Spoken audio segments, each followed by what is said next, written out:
Fantastic. All right. Well, thank you everybody for joining us this evening to talk about the new Colorado landlord laws. I've got my guest here, Nick Elder. Thanks for joining us this evening. Thanks for having me.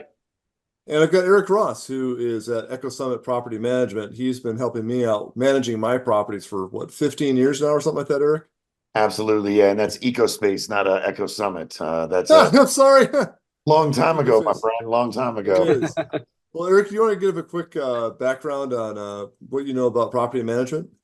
Sure. So, thanks again for having me. I've been managing residential property here in the Denver market, going on almost 17 years.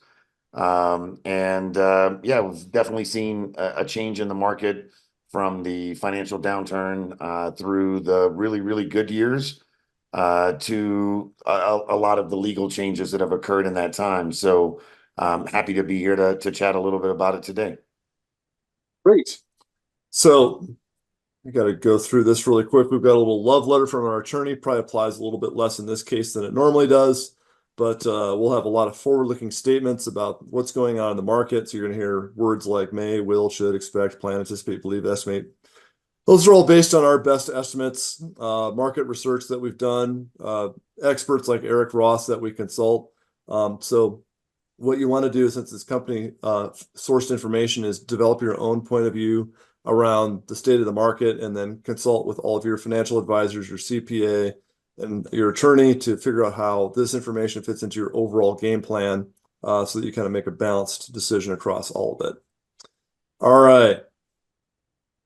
So I'm going to drop this here and just go through some key messages. So there was 9 new laws in Colorado in 23, all on the side of the benefit, all helping out the tenants. And there was several more that passed this year. And Eric's going to go through all those in detail. And that's really the meat and the potatoes of what we're here for tonight. I'm just going to give you like a 2-minute summary, if even that. We expect the Colorado rental supply to grow about 12% this year. We'll certainly see some growth in the number of prospective tenants. A lot of people who should be moving on from rentals to buy their first home are delayed due to the high interest rates in the market. And we still have a net increase in population here, which means they need somewhere to live. They probably can't afford a place to buy, which means they all become renters.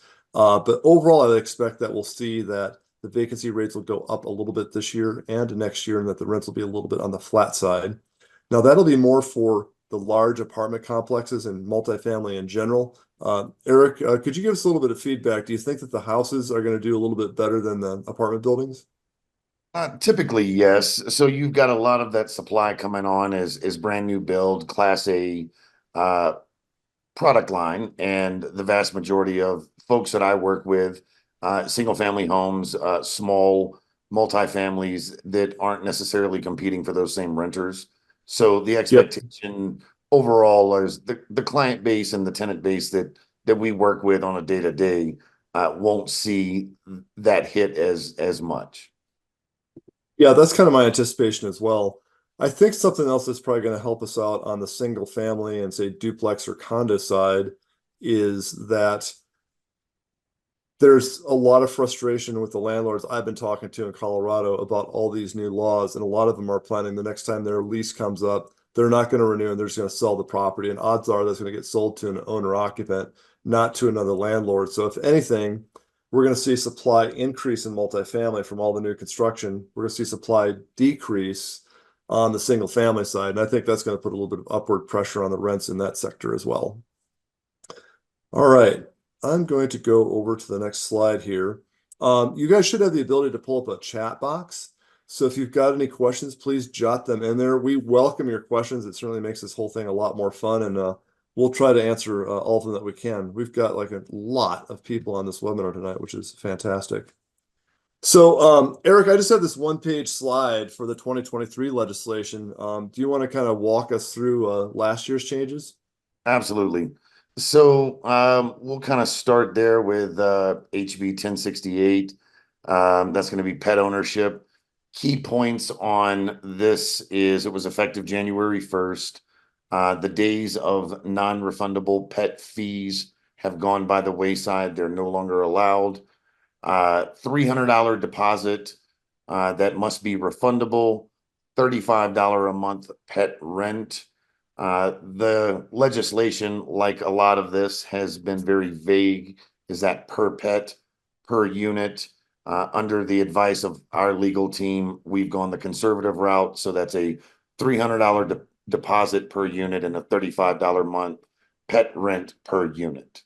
The other side of that is it does prevent an insurance company from denying a dog due to breed restrictions. So kind of good, kind of bad. But the biggest thing there is, no more non-refundable fees, deposit and pet rent. HB 1099. So that's the Portable Screening Act. That went into effect in August of last year. It has had very minimal impact overall in the system. And so the biggest thing here is if a tenant provides you with a portable tenant screening act that meets all of the guidelines, you must accept it. You are welcome to run your own background, just at no cost to the tenant. There are some requirements on your website if you are if you market on a website or even on a Zillow ad, you do need to put some language around that the tenant has the right to do so. That information is out there, but that's the big key on the Portable Tenant Screening Act. 1095, that one was a pretty decent law overall. It got rid of just some unscrupulous overall waivers in leases. You can't waive the tenant's right to a jury trial, except in the case of possession. The big negative on this would be the right to join or bring a class action lawsuit. So we saw that with another company up in Boulder. They got hit with a pretty hefty $1 million fine under that lawsuit. Tenant can't waive the right to covenant of good faith in dealing, acquired enjoyment. No attorney's fees. This has already been in there, but you can't charge attorney fees to a tenant if you haven't won. Classifying fees as rent. So the days of property management companies charging a 250, 350 admin fee at move-in, they've done away with that. So those are the big prohibited clauses. The other item there was markups. So if you do markup services in your lease, it must be disclosed and it's either $10 or 2%. Let's see here. 1120 eviction protections. This one kind of sucked.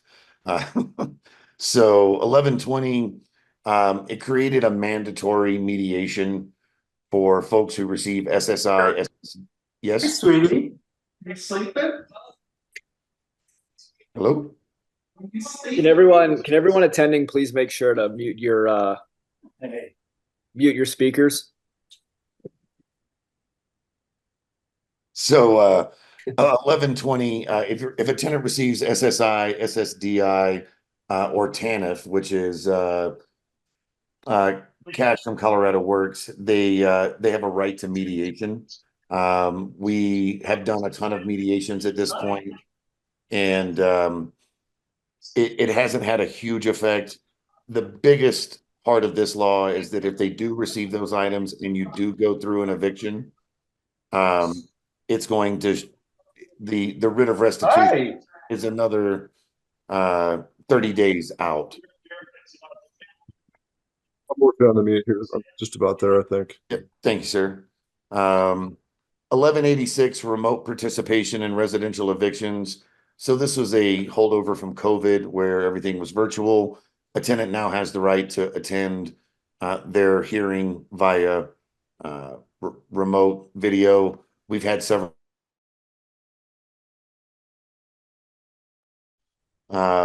So let's see here. Hey, we have a question that came in, Yep. Eric.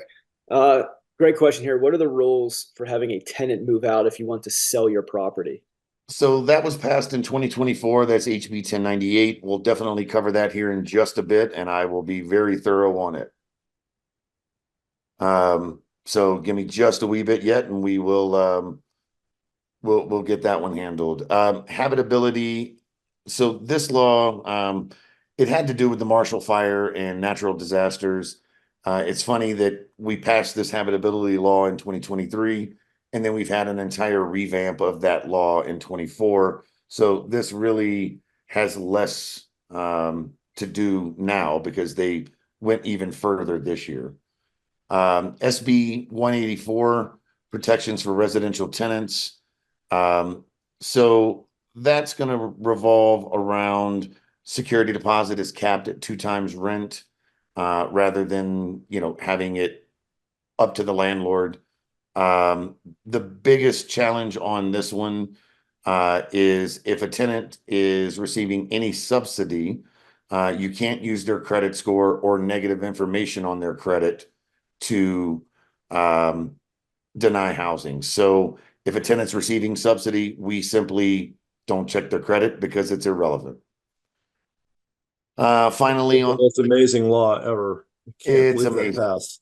passed. And then finally, disclose radon. So as everyone has done in the sales side, if you get a radon test, you disclose that information. The tenant has a right to test for radon at their cost. If it's above the EPA recommended limits, the landlord has 180 days to mitigate or the lease becomes voidable. And then there's a disclosure that says, hey, we have information or we don't have information, very similar to the lead-based paint. And if you have it, you disclose it. So pretty straightforward there. Before we move to the kind of the next 2024, are there any questions on the 23 updates? So many things in 1 year. It's just unbelievable. We do have one question that just came in. Eric, what if a tenant is trashing your property, even if they are paying rent on time? And what is the threshold of trashing a property? So damage to the property or negligent damage to the property is also going to be covered under HB 1098 as reasons for non-renewal. If they're trashing your property, likely there's a clause in your lease that says they must, take care of the property and or report items that are broken in a timely manner. If that's not occurring, then you would use a notice for compliance to gain compliance. If it continues beyond the compliance notice, you would use a notice to quit for repeated violations. Two more questions. Do they have to use a certain type of test? And I think that's in what you were referencing prior to this question. On the radon there. As far as a certain type of test, it needs to be reliable. And I would say that if they bring you back a Home Depot test that is above the EPA limits, spend a little bit of extra cash, get a real test done, and we're happy to, take a look at that. Okay. And is the 35 per month pet rent, is that per pet? So the law is ambiguous there. So our attorneys have put us on the conservative track of per unit. You can push those limits if you so desire. We have stayed on the conservative side of that. So it says I missed maybe 23-148 protections for residential tenants. So again, it prohibits the landlord from considering a subsidized applicant's credit score.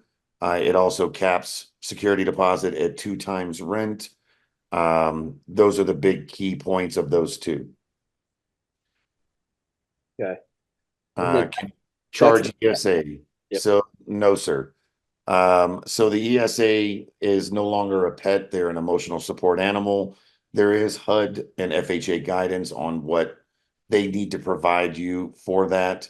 Typically, it's a letter from their healthcare provider stating that they're familiar with the tenant's disability as it's not apparent, and that the animal would then no longer be a pet and would be a emotional support animal, no rent, no deposit, can still withhold for damage.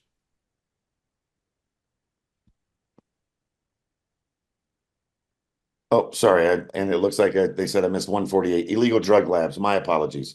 Um, so very similar again to the sales side. If you have known that meth is in the property or other illegal drug laboratories, it now has to be remediated and certified up to the state standard. My apologies. Eric, I got a question on the pet rent. Nowadays it's funny. I got an ad on social media for a website that will basically give you an emotional support animal certificate that you can give to your landlord. It feels like with no accreditation whatsoever. Is there anything that can that be taken to a new level? Like, will tenants have to, you can just get these in like a day nowadays and give it to your landlord, and your landlord has to accept it, or is there a certain additional level of, say, certification that somebody must get to make that more valid than basically just a print off from a website? Sure. So I mean, there's definitely HUD and FHA guidelines around it. You start getting into what's being asked as a reasonable accommodation under the Americans with Disabilities Act.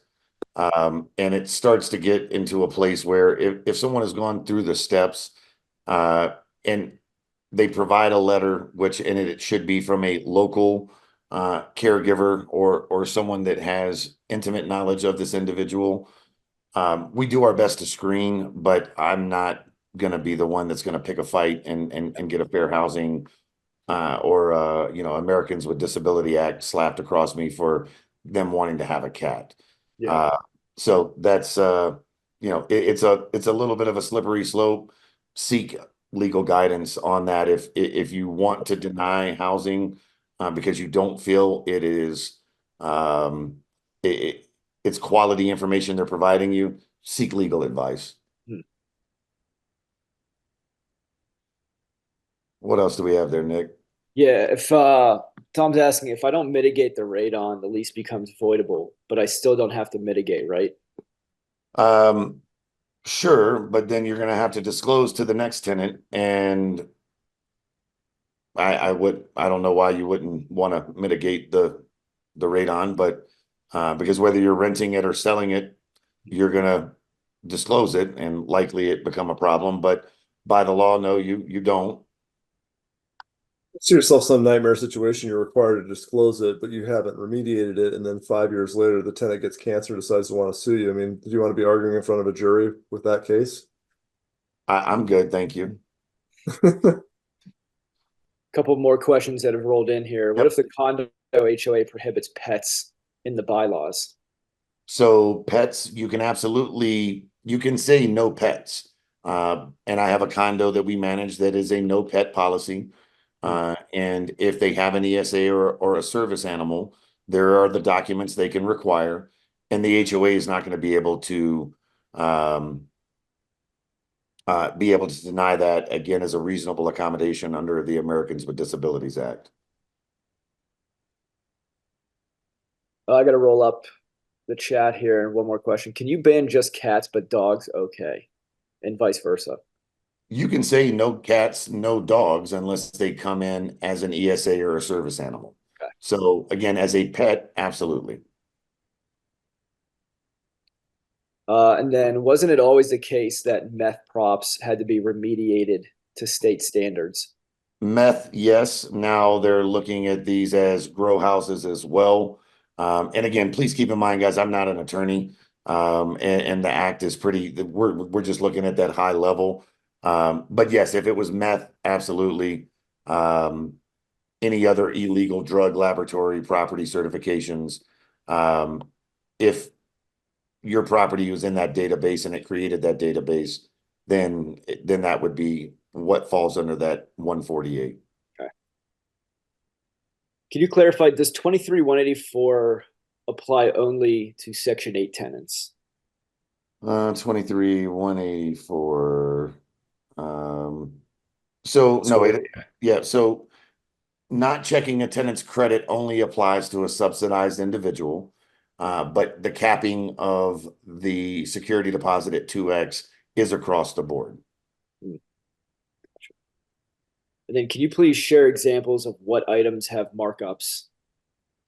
So if you are providing, say, lawn mowing services for your single family home and your gardener charges you $20, but you charge the tenant $40, that would be one. If you're so we have a posting fee that we charge the tenant in the case that we need to post their door for non-payment of rent. And so we mark that up $10 to help offset our cost. As long as it's disclosed in the lease and does not exceed that $10 or 2%, it's good to go. And then back to radon, do we have until 2026 to test and mitigate without having to use a licensed measurer or a licensed mitigator? I don't know the specifics of that. So I wouldn't be able to speak to that with a lot of confidence. Sorry. Can you not accept voucher applicants? If not, is there any strategy to avoid winding up with one? Sure. Sounds like a setup. So can you not accept vouchers? So source of income, and I believe that was either 2019 or 2020 law, stated that source of income is now a protected class. So you would not be able to deny a tenant with a voucher based on that income. How do you get around that? You price your unit above the Section 8 rental amounts. The problem is that in 2024 fiscal year, rents from the Section 8 side went up about 18% to catch up with market rents overall. And we're seeing that there are times where Section 8 numbers exceed true market rent. So you've got to just kind of be careful there. But that's the only strategy is to the price of your unit exceeds their voucher amount. Hmm. Well, last question so far here. Is there language available to insert into our leases regarding radon disclosure? So yes, there is, and there's information on the Colorado real estate website that's available. And if you type in Colorado real estate law, the disclosure as well as the pamphlet is available. Okay. Another question that snuck in here. Are reletting charges still allowed? As it stands, yes. The biggest part of that is around notice periods. So typical lease would say, hey, you need to give us notice prior to the end of any month. So if they gave us notice on June 30th, they would move out at the end of July. The law says now that I can't penalize them for a late notice, and I can only withhold actual damages. So if there is a reletting fee as liquidated damages in the contract, yes, they're still allowed. They just need to be reasonable. And we'll get back to reasonable at some point here in a wee bit as to what that means. But yes, as it stands, reletting charges are still allowed so long as they're reasonable. Has any other information come out regarding Biden's tenant bill of rights? I have not seen anything. Lon? Yeah. Okay. Probably just a matter of time. Mhm. Great discussion. Let's take a look at the stuff that passed this year. So here's the first one on the for-cause evictions, everybody's favorite. All right. So HB 1098. So this is where some of those questions came in of if I want to sell my property. So for-cause evictions is the name of the bill. And the top part just kind of goes through some of the reasons why evictions would occur. And non-payment of rent, contractual charges, etc., material violation of the lease, repeat violation of lease violations, substantial violation, and that's going to be where violence or health and safety of other people come into play, negligently damaging the properties. So before any eviction action, except for substantials, landlord must serve a demand for compliance or possession, and we give the tenant an opportunity to fix it. If your property is not covered under the CARES Act, that's a 10-day notice. If your property is covered under the CARES Act, that's a 30-day notice. And with substantial violations, repeat, and unauthorized occupation, meaning they've held over, we serve a notice to termination before eviction, which has no opportunity to cure. So if it's a notice of termination for a substantial violation, then there's no opportunity for them to cure. So I think we're good there, Lon. Great. Question came You in. want to talk about the CARES Act really quick? Sure. So the CARES Act was signed into law in 2020, and it essentially created the eviction moratorium and a number of other items around the pandemic to include that if a tenant was to be evicted, they needed a 30-day notice to pay or quit.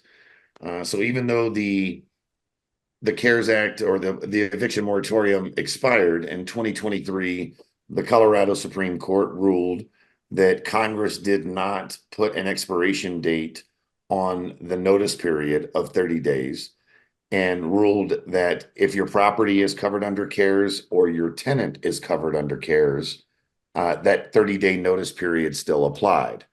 So what's covered under CARES? So if it's a subsidized tenant, and they get Section 8, that is a federal subsidy. They are then a CARES Act covered individual. And then if your property has a conventional mortgage backed by the federal government, so FHA, VA, Fannie, Freddie, then you are a CARES Act covered property. And then that would require a 30-day notice on non-payment or for compliance. Does that make sense? All right. And I'll jot your contact information into the notes here so everybody can have that, Eric, if they want Certainly. to get in touch with you in the future. A couple more questions here. Eric, unless you want to move on, do you want me to cover them after or you want to address them now? So go ahead. We can kind of fire them off. We're looking good here on time, I think. Sweet. Are landlords liable for what their property management companies do? Sure. So there is reciprocal liability when that agency relationship is created. So if a property manager is doing something that would violate, say, fair housing laws, then yes, the owner is on the hook, and vice versa. If an owner refuses to bring a property up to habitability standards or creates a fair housing violation, the landlord or the management company is also liable for what an owner does. So that reciprocal liability exists in agency. Another question here. If someone is late on rent by 2 days twice or short on rent by $20 every month, is that grounds for repeated violations, or are there tolerance rates that have to be exceeded? So absolutely. That's likely not going to that's not going to be covered under this HB 1098. So we'll kind of cover that, and I'll work backwards here since that's the question. So the last point there is a history of the tenant's late payment of rent greater than 10 calendar days, more than 2 times, and was not cured as allowed under other statutes. So what that means is I can give a tenant a notice of termination because they were late on their rent 3 times at least. It means that it has gone more than 10 days. So they've paid after the 11th. And then the key herein is was not cured as allowed under other statutes. So what that means is a tenant has a statutory right to cure with a 10-day notice, or if you're a CARES Act cover property, 30-day notice. So it's a little hard to visualize, and I'm guessing they wrote it to be challenging, baffle them with bullshit.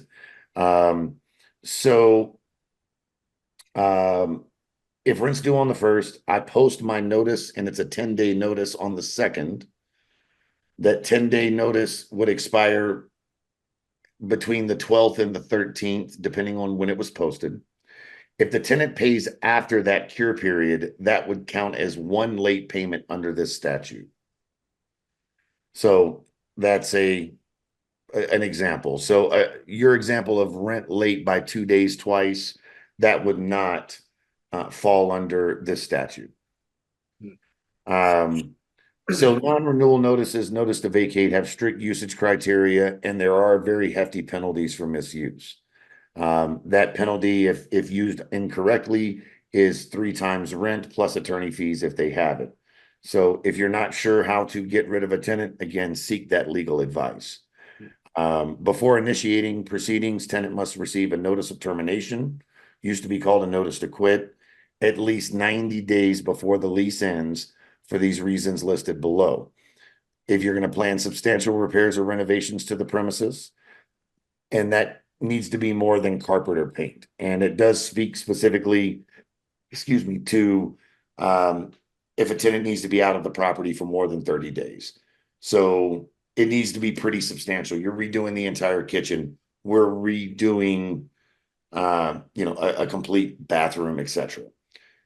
Planned occupancy by the premises by the landlord or a family member. So if you're moving back into your property or you're moving a family member in, that is a reason to terminate or non-renew.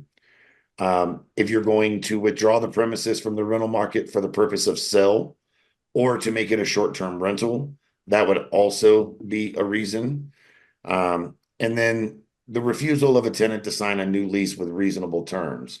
So I mentioned this word reasonable would come back up, and there's no definition around reasonable outside of would a reasonable person believe that this increase or these terms of the new lease are reasonable. We've been given some very light legal guidance of, 5 to 10% rent increases as long as there's no other substantial changes. But that's always subject to a judge if it goes that far. Have they had rental increases recently? Are you already at or above market, below market, etc.? And we're going to live on the conservative side of life there. So the funny thing about this law is that it's simply saying, if a tenant, you can not renew a tenant if they pay their rent late, tear up the place, or piss off their neighbors, right? And so, funny enough, if a tenant is paying their rent on time, they're not tearing up the place, and they're good with their neighbors. Guess what they get every year? A renewal. So it's it's kind of a law that is probably unnecessary, but yet we have it. A couple more questions here, kind of going to go out of order based on subject here. So what if the tenant has been on month to month for a couple years? Does this still apply? It does. Okay. And Laura's just confirming. So basically there's a built-in 10-day grace period for late rent. Can you still charge late rent fees? And if so, what is the limit? Absolutely. So that is one of the effects of some of last year's laws, and I did miss that. I apologize. Rent can now be so it's 7 calendar days late. So if rent's due on the 1st, they have until midnight on the 8th to pay, and it's 5% or $50, whichever is greater. Okay. I understand it's CRS 24-3-5021 needs to be in every lease, which prohibits source of income discrimination. Is that correct?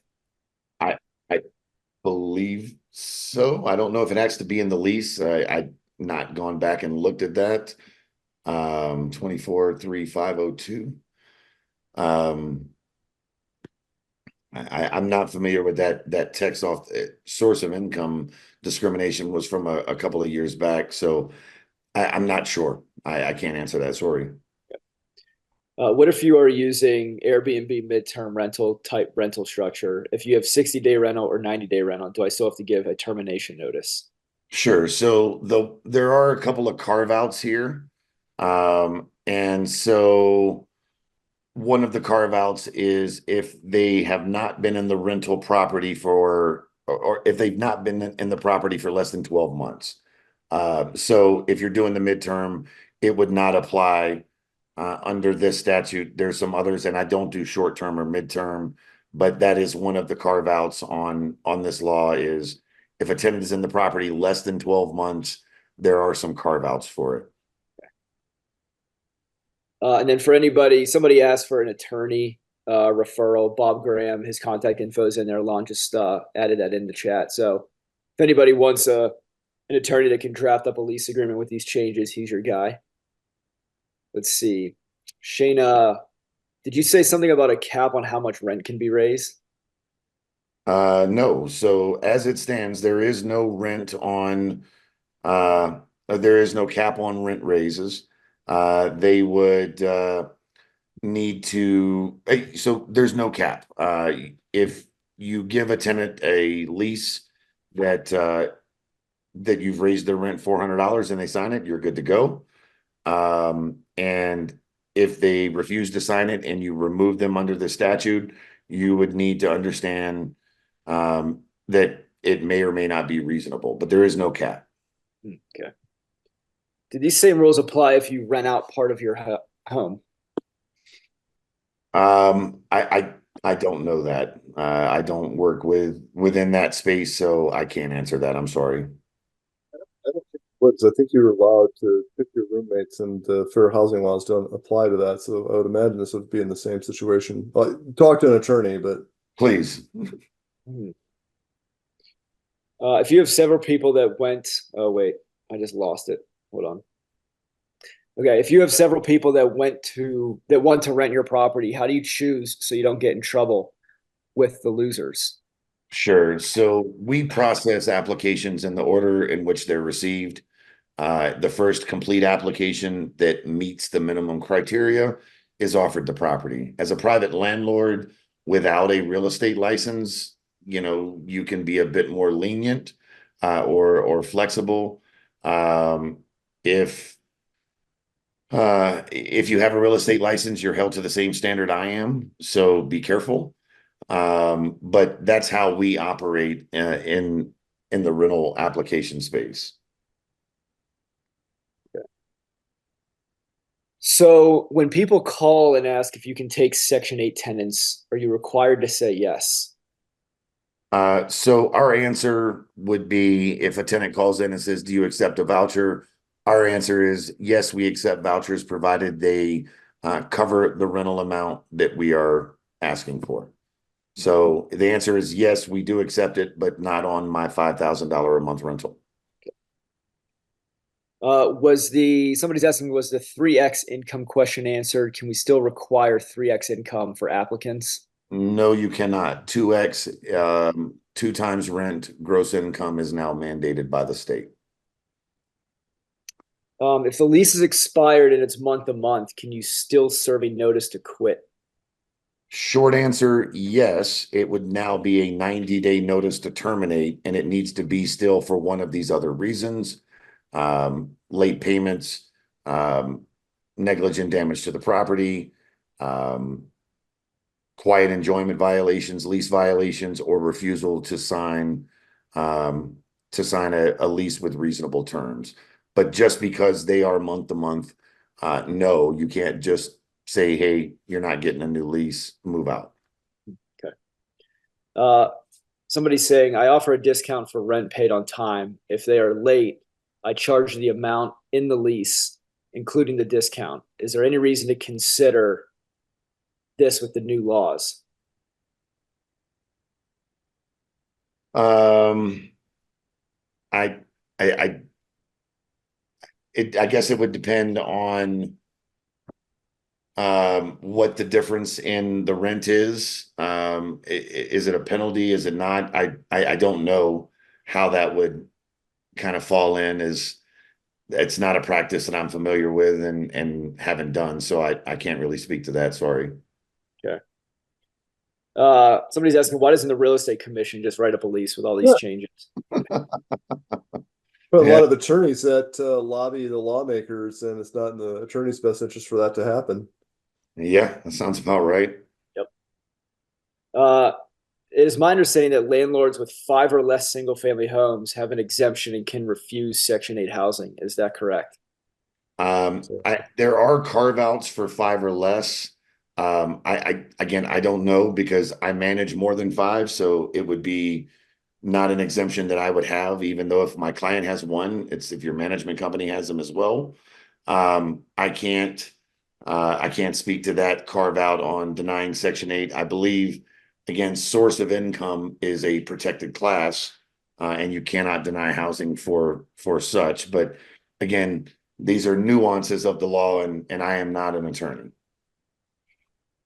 Okay. What is the max amount Section 8 voucher nowadays? So again, it varies by housing authority. So Aurora Housing is different than Denver, but on average, a one bed is pretty high. Seven after, if it's all utilities included, I think it's just under $1,800. Okay. Let's see. Here's a comment. Question. I took a real estate class, a landlord and tenant. Sorry, hold on. I took a real estate class, landlord and tenant law with Frescona, Joyner, Goodman, and Greenstein. And they stated a landlord cannot raise the rent more than 10% in a 12-month period. Can you help me understand, in your example, in your response, that they can raise the rent $400? So I'm unaware of a 10% max on anything. That may be guidance as a rule. Now you cannot raise rent more than once in a 12-month period. But I've not seen a legal cap on rent. So I can't speak to that, but if that's what your attorney may be telling you, that's a guideline, but I can't speak to that. Again, I'm sorry. If someone's income is 50% of rent and they also owe at least that much in monthly debt, such as cars, school loans, etc., we still have to accept them. So debt to income is not the answer. It's just simply 2 times rent gross income. So yes. Interesting.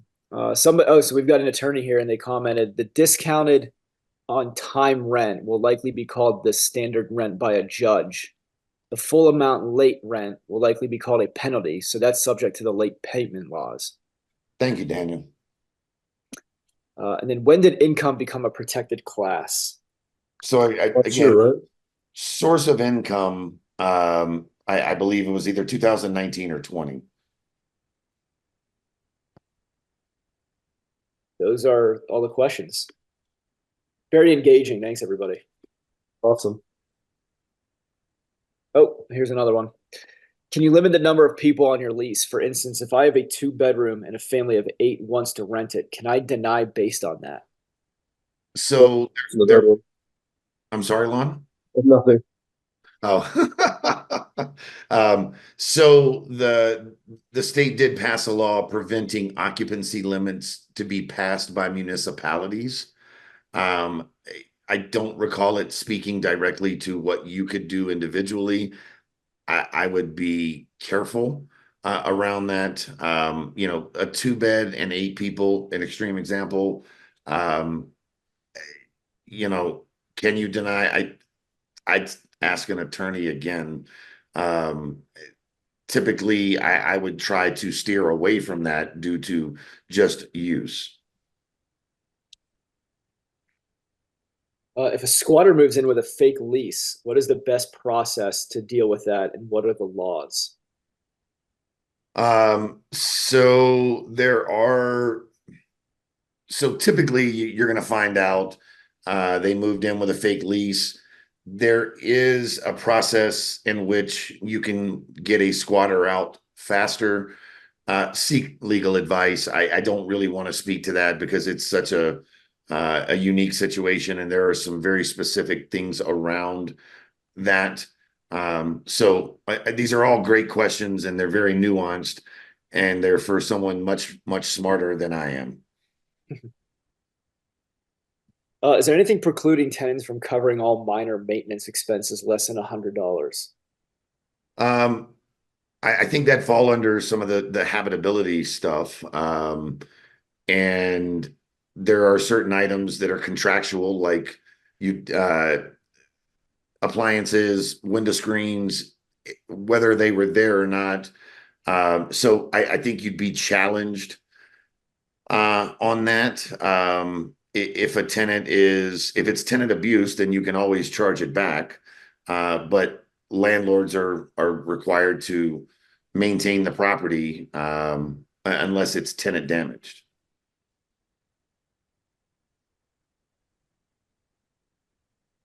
That's the end of the questions for maybe the next. Oh, spoke too soon. It sounds like the rules for asking tenants to move out are the same, whether they have a lease or month to month. Is that correct? Yes. Okay. Yes. But, am I the right slide, or do you want to go for a slider? I think we're good there, sir. So last part of HB 1098. So the demands must be in the tenant's native language or primary language. They must clearly state the lease violation, eviction reason, and deadline for compliance or vacating. And then the biggest change here is we have to make 2 attempts of service before we can post the door. So attempt 1, we knock on the door. We need someone, a tenant or a family member over the age of 15. On the second attempt on a separate day, we are able to physically post the door in a conspicuous area. So that has added an additional layer of cost and time on posting these notices.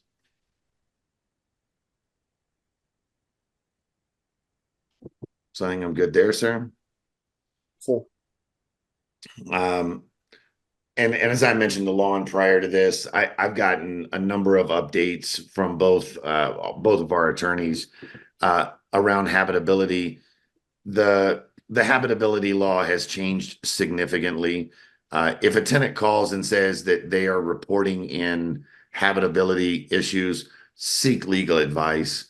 There are there are a number of nuances of this law. This is one of the most poorly written pieces of legislation I've seen in the last 4 years with this onslaught. It's contradictory. It's unclear. So the best thing is if a tenant calls in and says, hey, my home is uninhabitable, reach out and talk to someone who is knowledgeable, who understands the process, who understands the timelines. If it's health and safety, you have 24 hours to react. If it's not health and safety, health, life, and safety, it's 72 hours. This law is really in depth. It's a 48-page bill, and our attorneys are still working through the mechanics of if then else. So I really don't want to speak on this as we're still learning how this is going to actually be applied. So if your tenant says, hey, my home is uninhabitable because of insert problem, take it very seriously and begin to strategize on how you're going to deal with that. I think I'm good there, Lon. I think that might be the last one.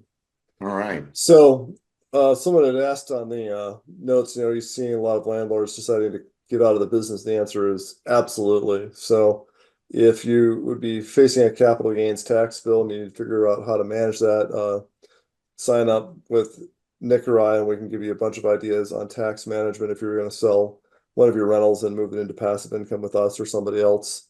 If you're an agent that works with a lot of investors, go to this irontoncapital.com/more listings. We got some ideas for you on how to take some listings and increase your level of business. Looks like See. a couple more questions popped in. Yep. Yeah. If the tenant damages wall texture by using drywall, mud, and trowel instead of paste filler, can a landlord require them to retexture and paint the wall? So if the wall is damaged and they try to repair it and they move out and you need to repair it, you can charge them for the repair. Can you charge them for the whole wall? Maybe. If it's a small area, less. That's going to fall under withholding of security deposit. And when it comes to that, be reasonable, be conservative.